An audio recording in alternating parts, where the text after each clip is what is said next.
Neftella, not Nefty. Neftella Espada versus Molly Wood. Ms. Wood appears with Ms. Foyle, her attorney.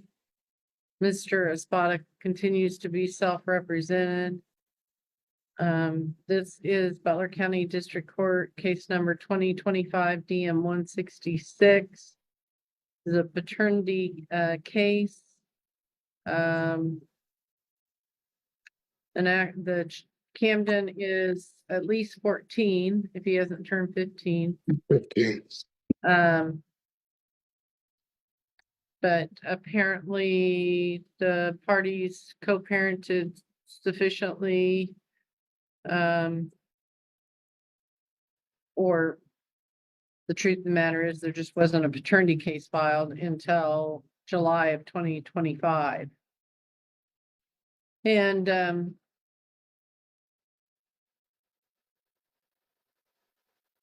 I entered orders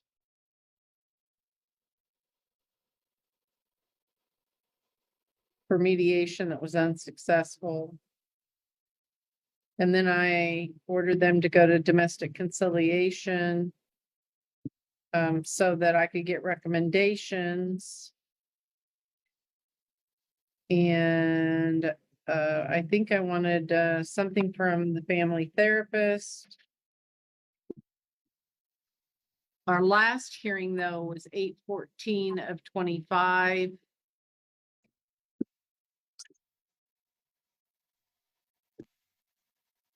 The Saturday visitations weren't going well.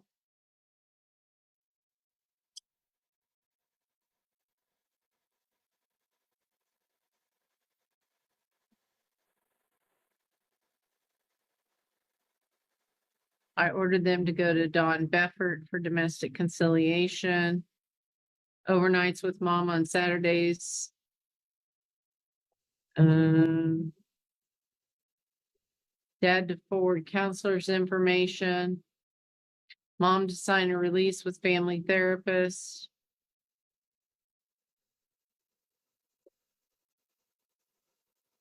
And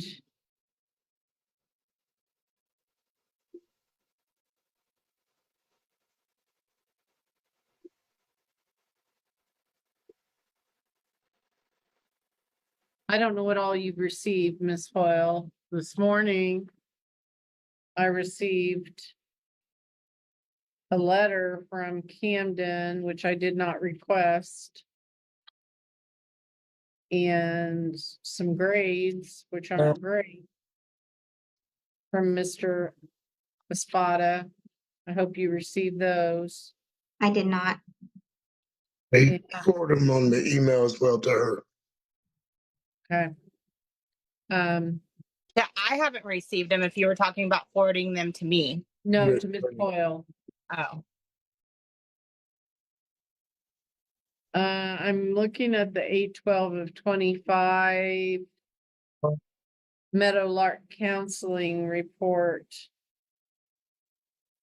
as well. Did you have that before the last hearing? That's about all I have.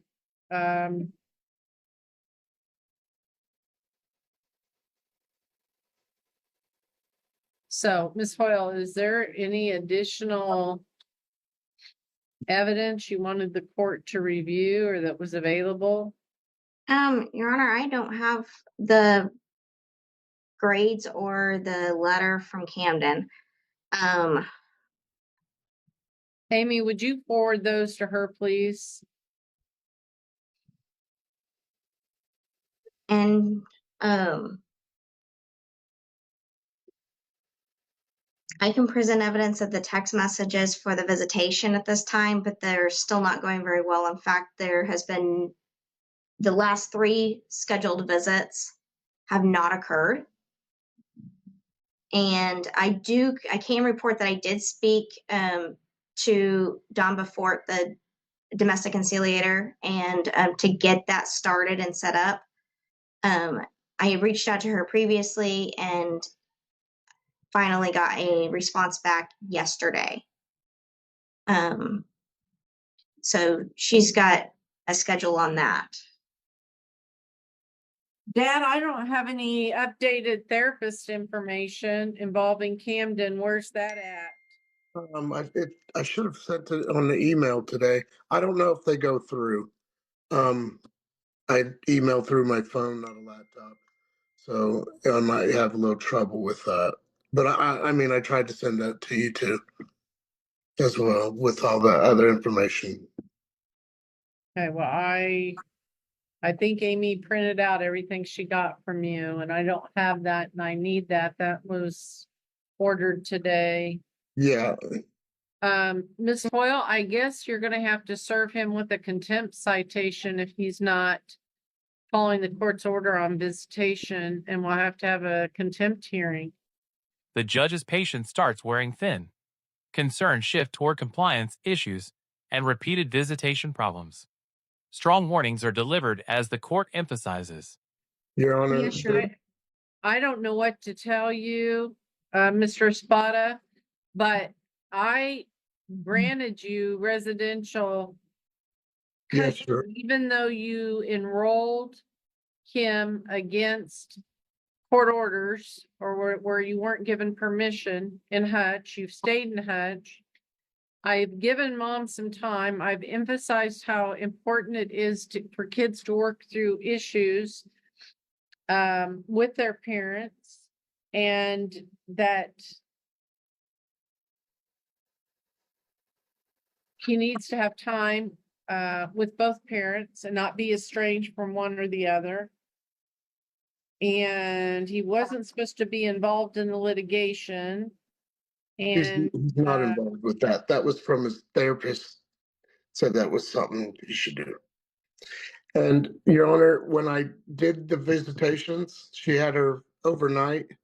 She was arrested for, well, it's still being going through I mean, they haven't pressed charges, but it's in front of, I think it's Brett Sweeney's desk. She was arrested for driving under the influence and child endangerment is what I've been told by my son. Called me during that visitation late at night to come pick him up because his mom was being arrested. well, if that's true, Ms. Hoyle, that is a problem. And that would be justification for termination and getting her into some sobriety testing program and confirming that she's in treatment. So has your client been arrested for DUI and endangerment? And was it during a visitation that she was exercising? It was Yes, 8:30. there was an arrest. She was never charged. And yes, it was during a visitation. Okay, well, just because she hasn't been charged doesn't mean that she won't be.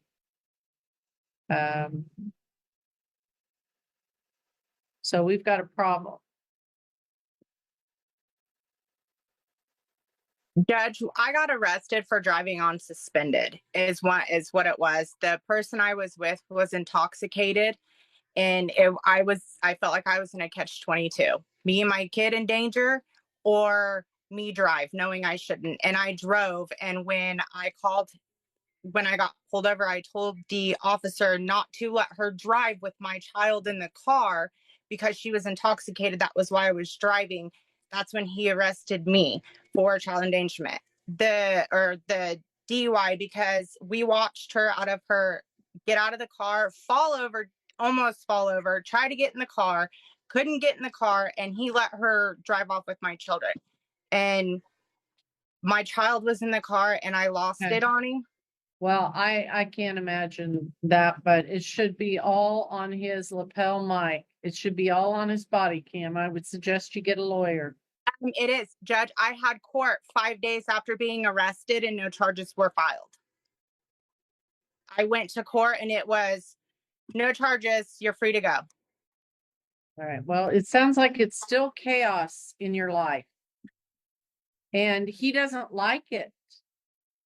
he doesn't want to be part of it.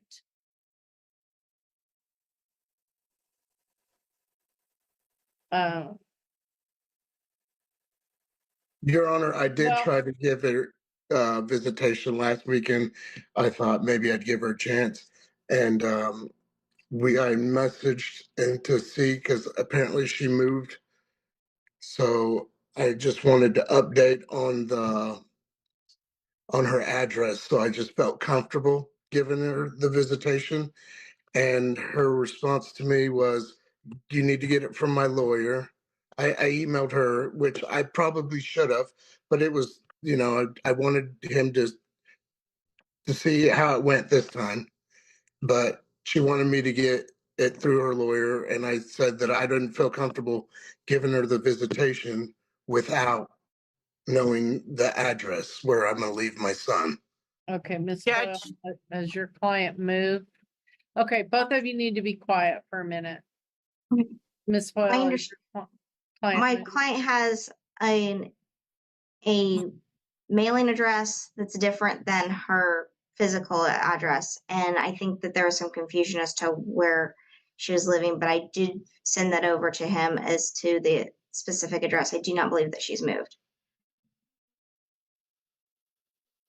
Ms. Wood, are you still out at the lake? It looks like you're, I'm in Augusta. I'm still in a camper. okay. And Judge, him responding to me about picking my son up and my address, me telling him to contact my lawyer, was 20 minutes after he was supposed to meet me, and I had left. I was there waiting for my child. Okay, well, we need to, That's when the judge steps in decisively. Visitation is temporarily suspended while the court prepares for a full trial. Professional testimony, counseling records, I'm going to suspend visitation and have an in-person trial. And Mr. Spada, I would suggest if you have strong feelings about this and your son has strong feelings, that you get an attorney so that you can subpoena the appropriate people, including his counselor. I've got to have a professional testifying with regard to his best interests Yes, ma'am. in order to do any long-term suspension of visitation. Yes, ma'am. And I would suggest, Ms. Wood, that you look into individual counseling if you're not in it. And get a hair follicle for alcohol.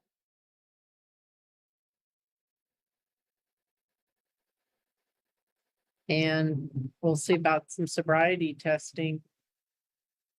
Judge, alcohol wasn't involved, but that's fine. Well, it's just, if you're surrounding yourself with people that you got to fight with to drive their vehicle and they're that drunk and he's got to be around all these drunk people, He wasn't in that's the just as vehicle. bad as not as bad as you being drunk, but it's still the same chaos that caused the change of custody and the issues to begin with.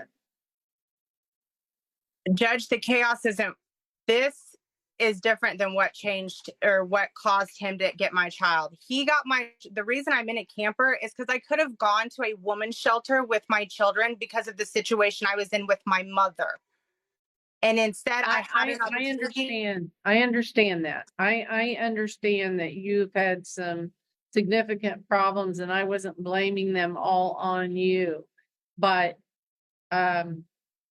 he is voicing at 15 years old concerns about your lifestyle and how you treat him and some pretty significant things. And then I find out about arrest. So Is there I've talked to Elena about this. I have a video recording because I received a message and a 2.5 hour phone call about what's really happening over there. How do I present that? Or who do I present that to? Well, talk to your attorney because I'm going to schedule a trial and that's where all the evidence needs to be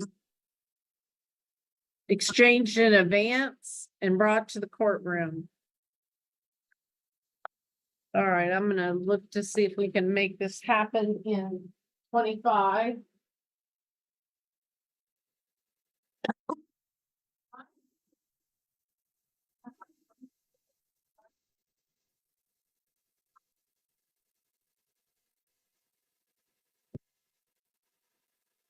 All right.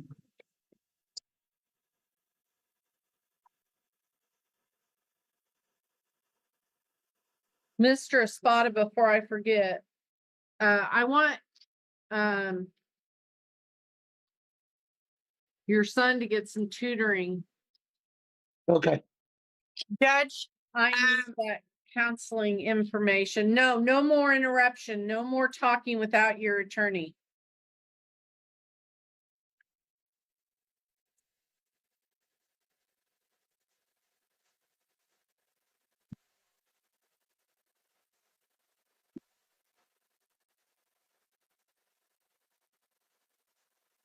Ms. Hoyle, how does your Friday, November 14th look?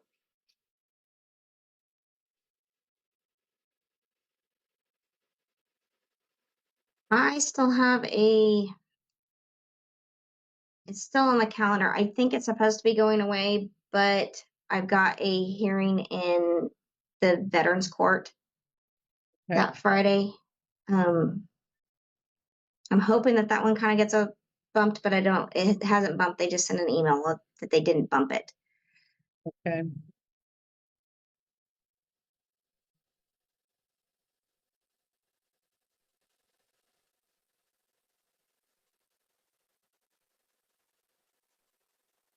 What about December the 15th?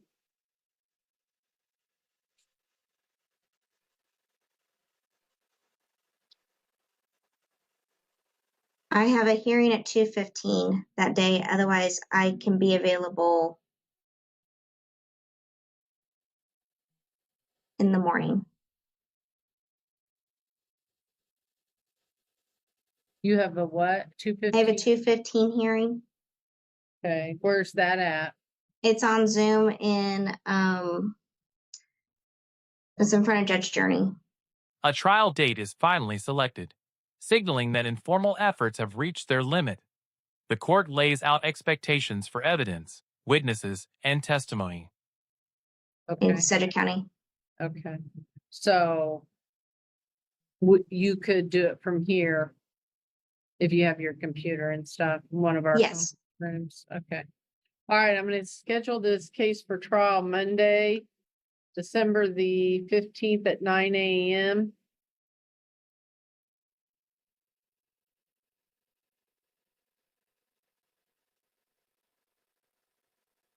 I'm temporarily suspending mom's visits. Mr. Spada again. Unless you have the wherewithal, you need to produce evidence of prosecution, evidence of conviction, maybe officer's testimony or reports, reports from the counselor. You may contact the court in advance for permission to bring your son when it gets closer to time, and I'll decide he cannot be in the courtroom, but we have some conference rooms he could sit in that I may request counsel to allow me to visit with him privately or with a court reporter, whatever's requested. And then whatever you have, Ms. Wood, with regard to coaching or things in his household, you can bring to the court and I can try to sort all of this out, once and for all. I would prefer to have something where there is visitation and co-parenting rather than all or nothing, which seems to be how things keep working. But I will just have to take in the evidence that I get that day and make a definitive decision for him moving forward, what's in his best interest. And it's up to each of you to present compelling evidence to convince me one way or another. Your Honor, are we still under the order for the domestic conciliation? Yes, I want them to try that, but if she screens them, not even so much domestic violence type screening, but where she believes that, they just can't be in a room together, then she may have to let us know that too. If she can't do it separately by Zoom, or she's concerned about keeping control of the clients, then she's gonna have to let me know. But yeah, I mean, I think conciliation would be some third-party insight and recommendations that I could have hopefully by December 15th.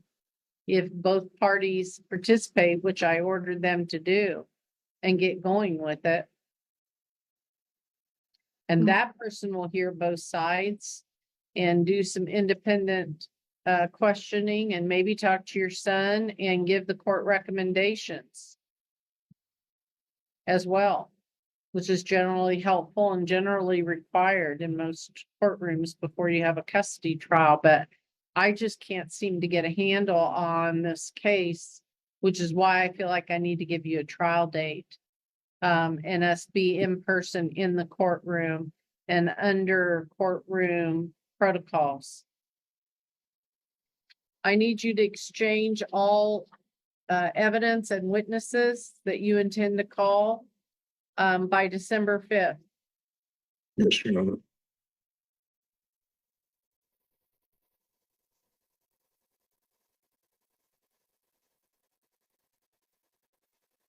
Amy, were you able to find the therapist report? And Ms. Hoyle had responded saying that she was going to try to obtain one yesterday, but I'm assuming she wasn't able to obtain one because we don't have one. Well, Mr. Spada said it was part of what he forwarded to us. No, the only thing that I have received from him was what I printed out earlier. Okay. It must have not went through. I'm sorry, Your Honor. Okay. Well, I want you to try again with the therapist update Yes, ma'am. and send it to Ms. Hoyle and myself so she has that ahead of time. Yes, ma'am. And you or your attorney, if you get one, can arrange Ms. Hoyle.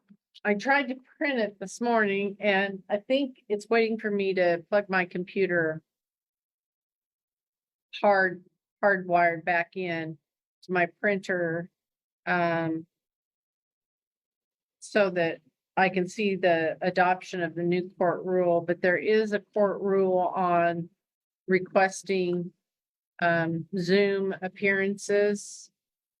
So if we have a therapist that has to appear by, in a hybrid fashion where we're in person, but elicit testimony by Zoom,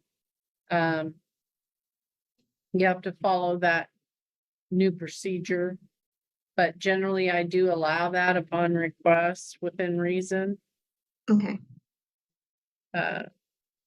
And I'm not going to do a pretrial conference at this point because I find that they don't come together with pro se folks. So if he hires a lawyer and then I may request that you come up with the pretrial conference order beforehand and we have a conference if we need one. But otherwise, I think just an exchange of witnesses and exhibits will be probably the best we'll get for the trial. Yes, Your Honor. Anything further today? No, Your Honor. No, All Your Honor. right. Then we are adjourned. This court hearing focused on an ongoing custody and visitation dispute between Neftela Espada and Molly Wood regarding their teenage son. The judge reviewed previous orders, including mediation, counseling, and visitation arrangements, but learned that several scheduled visits had failed and communication between the parents remained difficult. A major concern arose when allegations were made that the mother had been arrested during a visitation period. Although no charges had been filed, the judge considered the incident serious enough to raise questions about the child's safety and well-being. Both parents presented different versions of events, while the judge emphasized the need for evidence rather than accusations. Due to the ongoing conflicts, concerns about the child's best interests, and unresolved issues surrounding visitation, the judge temporarily suspended the mother's visitation rights and scheduled a full trial. The court ordered both parties to exchange evidence, continue working with counselors and conciliators, and prepare witnesses for the upcoming hearing.